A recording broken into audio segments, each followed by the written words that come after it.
Assalamualaikum warahmatullahi wabarakatuh.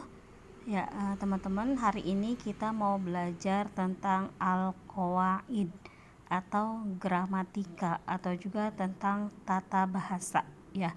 Namun sebelumnya ya, bagi yang belum like and subscribe, tolong di subscribe dulu ya. Yang akan kita bahas adalah al-fi'lul madi atau fi'il madi. Fi'il madi itu adalah kata kerja bentuk lampau atau maknanya sudah atau telah. Kalau di dalam bahasa Inggris, fi'il madi ini kita bisa samakan dengan simple past tense, penggunaan kalimat pada simple past tense. Ya, jadi fi'il madi itu maknanya telah. Amati kalimat ini. Qara'a Khalidu al-kutuba. Qara'a artinya telah membaca. Nah, qara'a ini yang disebut dengan fi'il madi, maknanya telah. Jadi qara'a itu telah membaca atau sudah membaca. Khalid, si Khalid. Al-kutuba, buku. Jadi dalam bahasa Arab itu kalimat yang pertama dalam jumlah fi'liyah adalah fi'ilnya dulu. Fi'il itu kata kerja, kemudian baru fa'il. Fa'il itu yang mengerjakan, kemudian al-kutuba menjadi objek.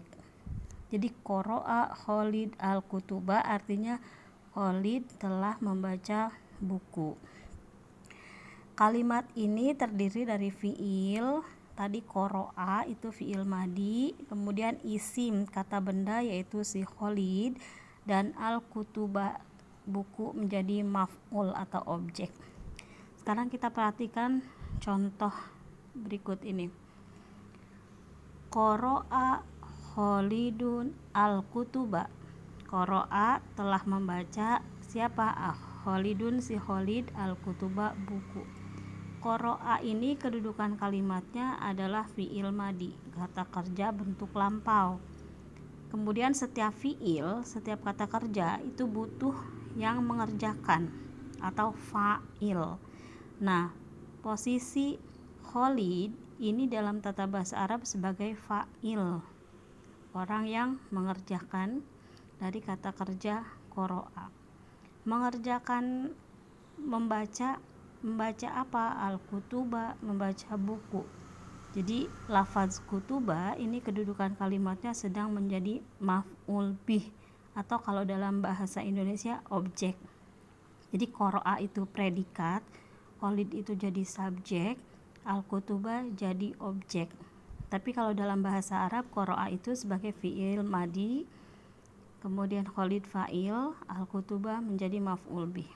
Nah, berikut ini ada contoh 1, 2, 3, 4, dan 5. Sekarang kita perhatikan contoh nomor 1. Bacaannya adalah la'iba ilham al-qurata amsi. La'iba bermain, tapi karena la'iba ini fi'il madi, maknanya telah, berarti telah bermain. Siapa yang telah bermain? Ilham, si Ilham. Jadi la'iba jadi fi'il madinya, ilham jadi fa'ilnya, al-qurata menjadi maf'ul atau objek, amsi keterangan. La'iba telah bermain. Siapa yang telah bermain? Si Ilham. Bermain apa? Al-qurata bermain bola, amsi kemarin. Oke, ini fi'il madinya la'iba, fa'ilnya ilham, maf'ul bihnya al-qurata. Kemudian contoh kedua. Sholla ilham wa abuhu asubha fil masjidi. Sholla telah sholat, jadi sholatnya sudah ya. Ilham, siapa? Si Ilham. Wa abuhu, wa dan abuhu bapaknya Ilham, asubha subuh, fil masjidi di masjid. Kita sekarang tentukan atau cari yang mana fi'il madinya, yang mana fa'ilnya, dan yang mana maf'ul bihnya. Sekali lagi diingatkan, fi'il itu kata kerja. Pada lafaz ini coba mana yang kata kerjanya. Ya betul, sholat, telah sholat. Fa'ilnya mana? Fa'ilnya itu adalah orang yang mengerjakan. Siapa yang mengerjakan sholat? Ilham dan bapaknya. Jadi lafaz ilham wa abuhu ini kedudukannya menjadi fa'il. Asubha, subuh, menjadi maf'ul bih atau objeknya. Fil masjidi, di masjid, menjadi keterangan. Kemudian kita lihat ya, fi'il madi, betul kan lafaz sholat ya. Fa'ilnya ilham wa abuhu, maf'ul bihnya asubha. Fi'il madi itu kata kerja, fa'il orang yang mengerjakan, maf'ul bih objek. Fi'il madi predikat, al-fa'il subjek, maf'ul bih objek. Sekarang kita lihat contoh yang ketiga. Sofaha at-tullabu mudarrisahum. Sofaha telah bersalam-salaman. Siapa yang telah bersalam-salaman? At-tullabu, para siswa. Salaman kepada siapa? Mudarrisahum, kepada guru-guru mereka. Berarti sofaha kedudukan kalimatnya sedang menjadi fi'il madi, fa'ilnya at-tullabu, maf'ul bihnya mudarrisahum. Kita lihat buktikan. Fi'il madi kata kerjanya sofaha, al-fa'ilnya at-tullabu, maf'ul bihnya mudarrisahum. Kata kerjanya sofaha, orang yang mengerjakannya tulab, objeknya mudarrisahum. Contoh keempat. Ta'allamat Aisyatu al-lughatal arabiyyah. Ta'allamat, telah belajar. Berarti ini kalimat fi'il madi.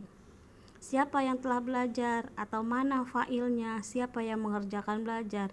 Aisyatun, Aisyah. Jadi Aisyah jadi fa'ilnya. Belajar apa atau objeknya mana? Al-lughatal arabiyyah. Jadi kata al-lughatal arabiyyah menjadi maf'ul bih. Fi'il madinya ta'alamat, fa'ilnya Aisyah, lughatal arabiyyahnya maf'ul bih. Kita buktikan ya, fi'il madi ta'alamat, fa'ilnya Aisyah, maf'ul bihnya al-lughatal arabiyyah. Sekarang nomor 5. Akalat, telah memakan. Jadi keakalat kalimat apa? Ya betul, kalimat fi'il madi, maknanya telah. Kata kerja yang menunjukkan makna telah. Akalat, telah makan. Yang makan siapa yang telah makan? Salma wa halwa.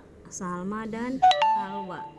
Jadi Salma menjadi fa'il, wa halwa juga menjadi fa'il dari lafaz akalat. Yang makan itu Salma sama halwa. Makan apa? As-samaka, makan ikan. Jadi lafaz as-samak atau ikan menjadi maf'ul bih atau objek. Akalat, telah makan. Salma wa halwa dan halwa. Salma dan halwa as-samaka, ikan. Jadi akalat kalimat fi'il madi, Salma wa halwa jadi fa'ilnya, as-samaka jadi maf'ul bih.